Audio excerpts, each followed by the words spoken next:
When the guns finally fell silent across the deserts of North Africa, thousands of German soldiers surrendered, expecting misery, punishment, and starvation. Instead, what awaited them was something entirely different, something they could never have imagined. These men, raised under Nazi discipline and hardened by years of war, soon discovered that their greatest re-education would not come from words, lectures, or propaganda. It would come from taste. It would come from sugar, chocolate, Coca-Cola, and ice cream. When captured German troops arrived in Allied camps in Tunisia in 1943, they braced for brutality. Nazi propaganda had filled their heads with visions of American savagery. But within hours of surrender, the first shock struck their senses, not from pain, but from flavor. Their first American meal included crackers, processed cheese, fruit bars, candy, coffee, and sugar tablets. To the weary, hungry men who had eaten black bread and watery soup for months, this meal felt like a royal feast. The abundance of food alone began to dissolve years of indoctrination. The Americans, with their calm efficiency, fed their captives better than the German army had ever fed its own. Pancakes with syrup, eggs, and milk replaced the gray, tasteless rations the prisoners were used to. The confusion spread quickly through the ranks. A German officer later told the Red Cross, "We expected to be starved as prisoners. Instead, the Americans fed us better than our own army." That simple act of feeding became the first lesson, a lesson that abundance could be stronger than ideology. As the months went by, the German prisoners were shipped to America aboard massive Liberty ships, vessels built in record time, one every 42 hours. Even at sea, the abundance continued. They were given full rations, fresh meat, vegetables, soft bread, and coffee with milk and sugar. But what truly stunned them was dessert. In the middle of the Atlantic Ocean, on a military transport ship, they were served ice cream. Ice cream, a luxury none of them had tasted since before the war.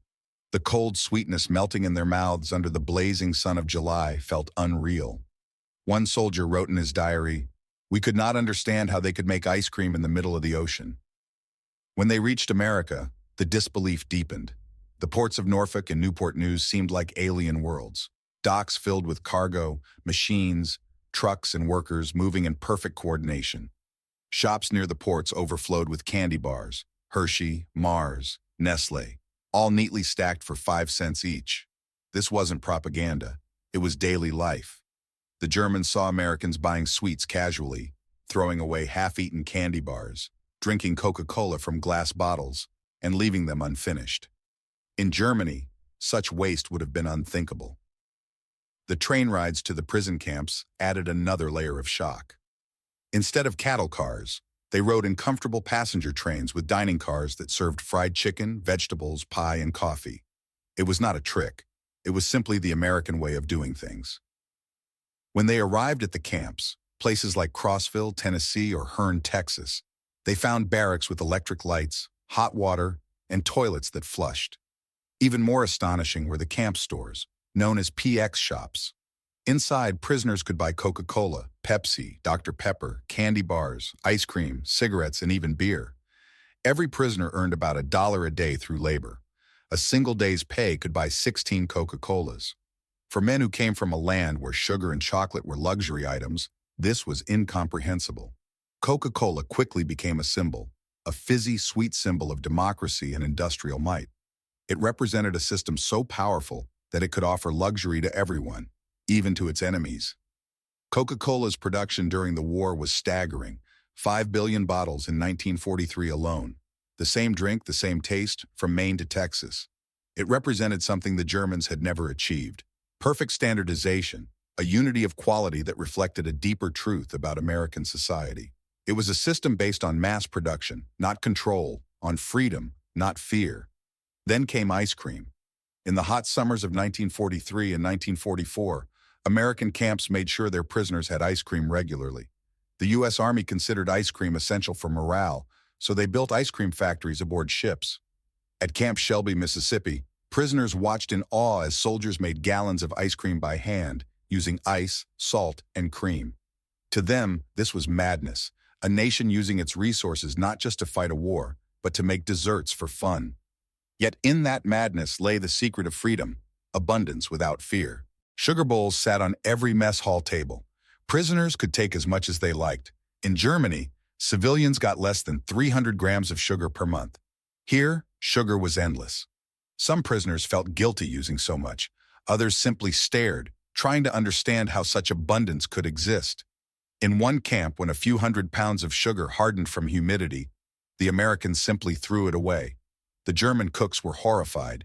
To them, that was a crime against survival.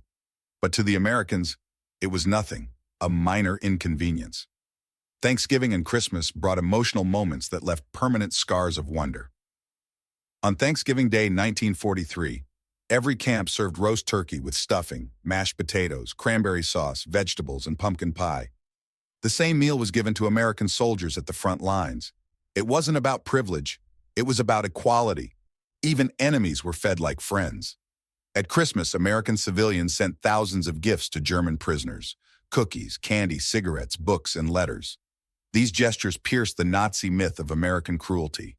Many German soldiers broke down when they realized that ordinary Americans, with sons fighting overseas, were still capable of kindness toward their captives. "They defeated us not with guns," one prisoner later wrote, "but with generosity."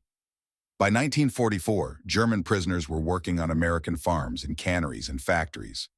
They saw abundance up close: miles of corn, endless rows of sugar beets, mountains of cherries used just for ice cream toppings. They saw machines harvest more food in a day than German farmers could produce in a month, and they realized the truth: the power of America came not from domination, but from production. When prisoners wrote home, they no longer described America as a land of decadence, but of strength. Some even sent packages of food back to their starving families: chocolate, coffee, and canned goods bought with their camp wages. By the war's end, over 11 million such parcels had been sent to Germany. The symbolism was profound: the defeated feeding the free. As 1945 came, the contrast between the two worlds could not have been clearer. In Germany, people starved. In America, even prisoners gained weight. When they finally returned home, they looked healthier than when they had left. Children who had never tasted chocolate before ate Hershey bars from their father's Red Cross parcels. For them, these sweets became sacred symbols of hope. The transformation went far deeper than the stomach. It reached the mind. These men who once saluted Hitler now understood that the true strength of a nation lay not in control, but in creation. They had tasted democracy, and it was sweet. They had seen a system that didn't need fear to function, a society that could afford to waste because it produced endlessly. After the war, these same men became part of the rebuilding of West Germany. They carried home lessons learned not from lectures, but from life. They knew that prosperity came from freedom, not conquest. They had seen how America's wealth was built on innovation, industry, and mass production for all. They began to copy it, creating supermarkets, ice cream parlors, bottling plants, and chocolate factories modeled after what they had witnessed behind barbed wire in America. Historians later called it re-education through abundance. Arnold Kramer, a historian of German POWs, wrote that Coca-Cola accomplished what propaganda never could.